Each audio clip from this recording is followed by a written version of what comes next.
Yeah, I was murdering the acronyms really bad. I was tripping over them a lot. So I'll remember to just try and use the full word because that'll be easier for me as well. Yeah, it's been a month, so I'll forgive you if you've forgotten a few. Yeah. Okay, go for it.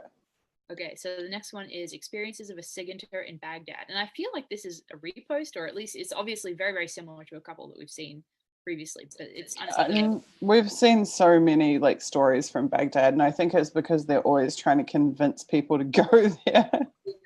Exactly, and not be upset if they're deployed there. So, but yeah, the first small paragraph is unclassified. The next one is top secret, and they start out saying, "I've never been overly prone to writing about my experiences, but following Donna Rober's January 7th SIDToday article, I allowed myself to be persuaded to submit an article for SIDToday. You see, Donna took over my job in Baghdad as data acquisition lead at the end of my 4-month rotation, and within a month had gladly shared her experience with the larger NSA workforce, whereas I had not." Then we transition into the top secret paragraphs and we say, and he says, "Let me begin by saying that this was one of the most interesting and rewarding jobs I have ever had as an NSAer. The reward part was sometimes hard to see on a day-to-day basis, but in retrospect, it was certainly there. Most of the DA projects I was involved with had a 2 to 24 month timeline. Thus, it was hard to do much more than push each project a little further down the road.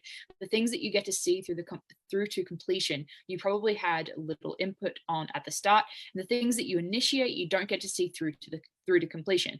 The CSG and CST personnel in Iraq have the advantage of going home at the end of each shift, knowing that they made a difference in that day's fight. The DA teams from OTRES or other organizations can leave at the end of their deployment knowing that they found signals and field equipment that is making a difference. The reward from the DA lead position takes looking at it from the longer perspective." So yeah, then another top secret paragraph saying, "Looking at my experience in retrospect, I'm very gratified to have been part of what the NSA is doing in Iraq. Anyone who ever thinks of NSA as risk averse should get involved in what DA is pursuing in Iraq. Organizations from across DA includes CTG, LA, SSO, and TAO, and Susie will probably have those acronyms explained later, are involved in a number of access projects that push the envelope in different ways. Being the DA lead in Baghdad provided the opportunity to be at the forefront of what is essentially an all-out effort to penetrate Iraqi networks using everything in the toolbox of the most sophisticated SIGINT agency in the world, working daily with personnel from across NSA to bring our technology to bear at the optimum access points, not only provided an excellent education in cutting-edge tools and techniques, but also an education in the power of enabling in a no-holds-barred fashion. It was an opportunity to see NSA people and organizations being very forward-leaning and aggressive."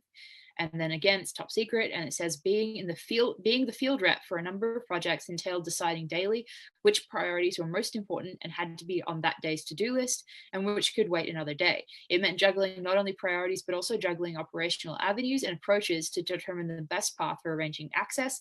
This meant continually evaluating relative risks, which are physical, counterintelligence, and discovery risks, and gains of each approach. The great thing was that the Iraqi issue management team (IMT) and supporting DA officers seldom second-guessed me. They understood that risk management is best accomplished in the field and worked with the field to get the job done.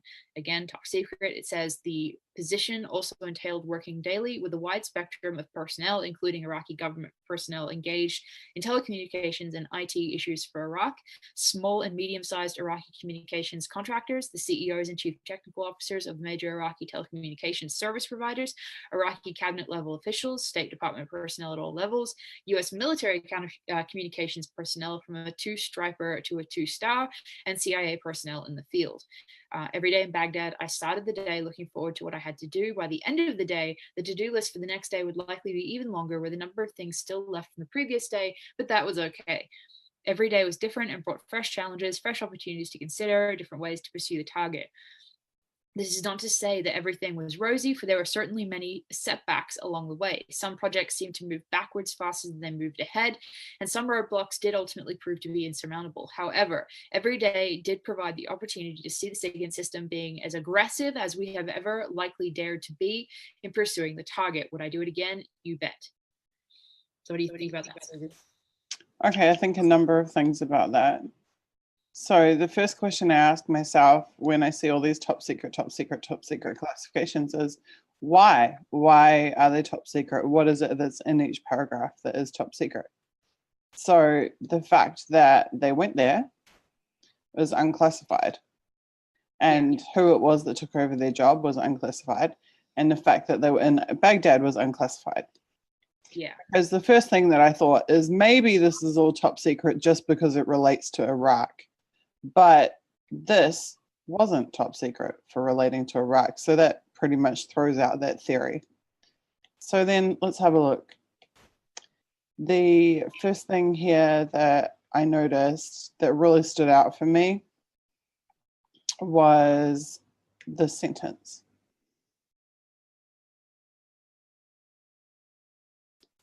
Yeah.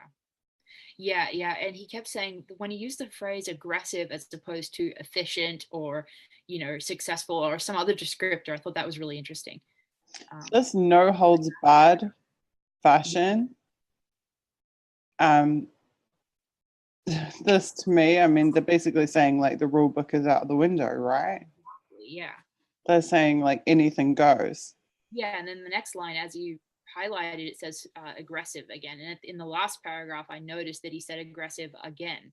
So And really, he also said that he was allowed to be the decision maker. Yeah. Yeah, the last line, second last line there, it has aggressive again. Yeah. Consistent, vigorous, aggressive has provide the opportunity. Yeah. Those as we've lines, ever dared to be. Yeah.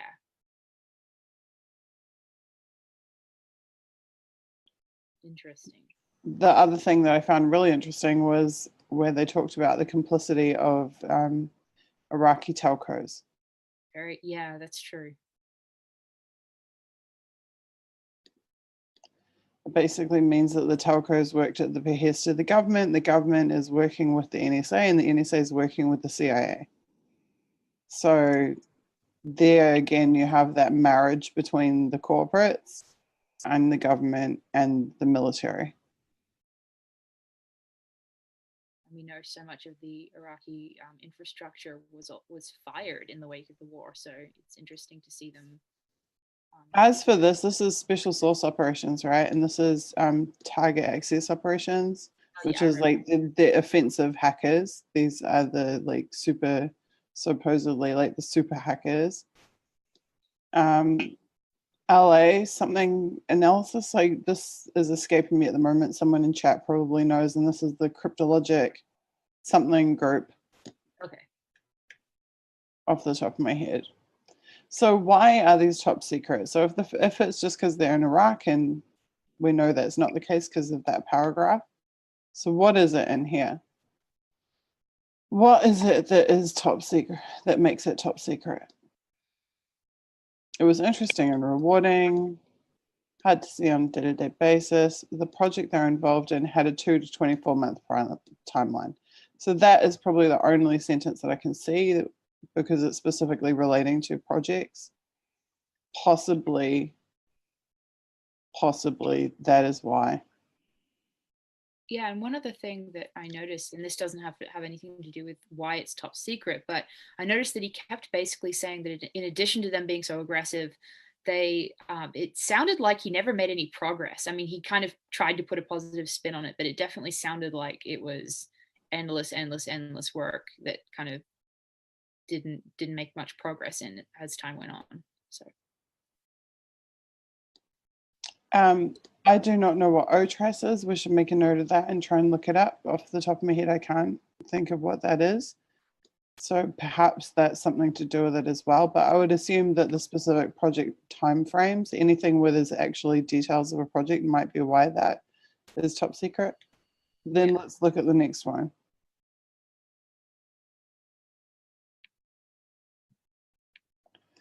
Yeah, look at this. Being the DA lead in Baghdad provided the opportunity to be at the forefront of what is an all-out effort to penetrate Iraqi networks,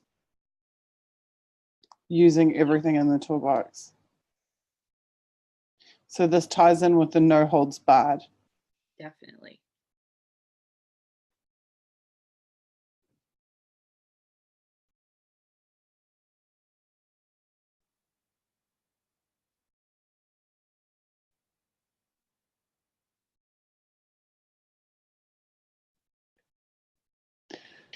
So I actually do think this is really interesting.